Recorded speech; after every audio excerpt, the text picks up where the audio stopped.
Super Mario 2, or Super Mario The Lost Levels, or Super Mario USA. Depends on where you're from in this world. Thankfully, Greg and I were here to explain the difference between the three. So let's talk about Mario 2 for a minute. Okay, so Mario 2, the premise of Mario 2 is Mario has a dream of a staircase leading to a mysterious door in a mysterious place. A voice identifies the world of the dreamland as Subcon and asks for Mario's help in defeating the evil, villainous frog named Wart, a tyrant who's caused Subcon and his people great pain. Mario suddenly awakes and decides to tell Luigi, Toad, and Princess Daisy about his dream, who all report having the same dream. Ooh. So this is a completely and utterly different game. This is... What's the best way to say this? There are no coins. There are no stars. Well, there are stars, but you got to get cherries to get the star. It's a different dispensing method for pickups. There's no boxes. There's power-up meter. There's like a little beaker that you have to break. Yep. There's like a door, and there's like radishes that you pick up when you go through. Yeah, it's very different the way it's laid out. It was, to me, when I first put it, it was like night and day compared to the first one.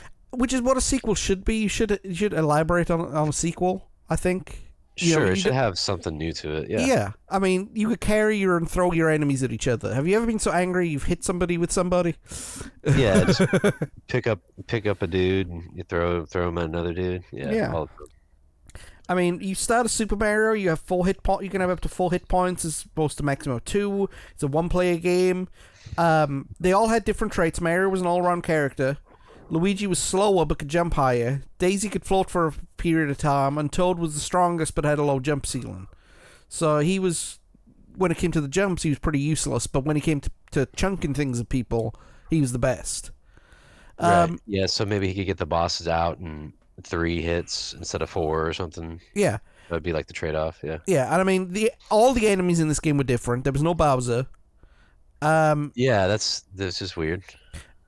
It was the first Mario game to specify terrain of the areas that you were in. So this was the first one to have ice levels and forest levels and desert levels and so on and so forth, which have become staples.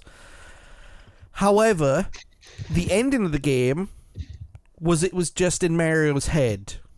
It was a dream all along. That's cheap. Yeah, it's well, it's a way of getting away for resolving it.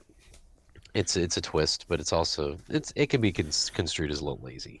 It is. It's what's the word I'm looking for? Not MacGuffin. That's not the word I'm looking for.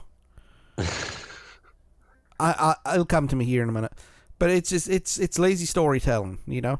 This is where some people could say Mario jumped the shark at this point.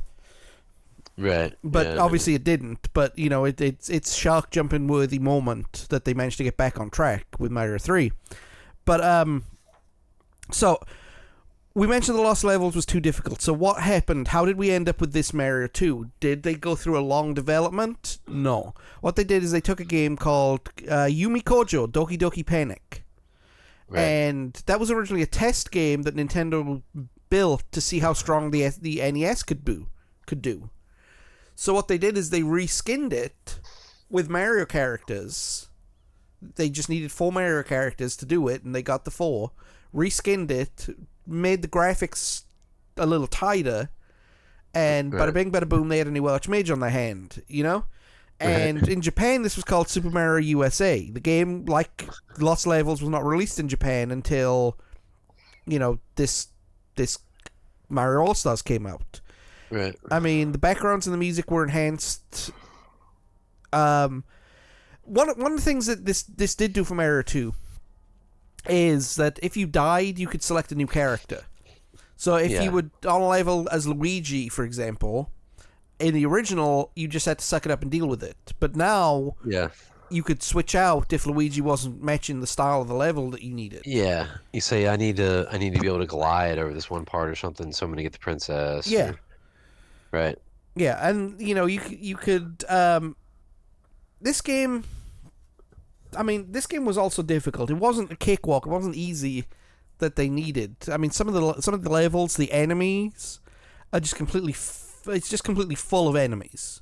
Oh, like overrun. Yeah, totally. And because you could only throw things at people, you only have so much ammo that you can, unless you pick people up and throw people to people. But then again, some of these people are shooting spit stuff at you, or bombs, or whatever. It's just, it was difficult, and there was very few opportunities to regain your health. Yeah. So, it was an easier game than the Lost Levels, but it was certainly not an easy game to begin with. Yeah, well, and part of that was just like you were saying, is just the format of it. The way that it's laid out. Like there's some trade-off because they do give you more opportunities to take more damage. Yeah.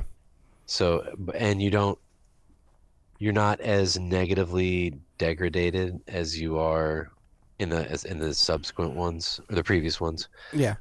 So like for instance, say you've got power up and then you get hit. Okay, in the Japanese version you go to small. But now in this one, if you get hit, you don't get small until you're down to your last one. So it Yeah. gives you some opportunity. So I mean, even though the pickup situation's a little more shady and a little more difficult, and it's not as clear and accessible as the other version, it's still there. It's just being done in a different way.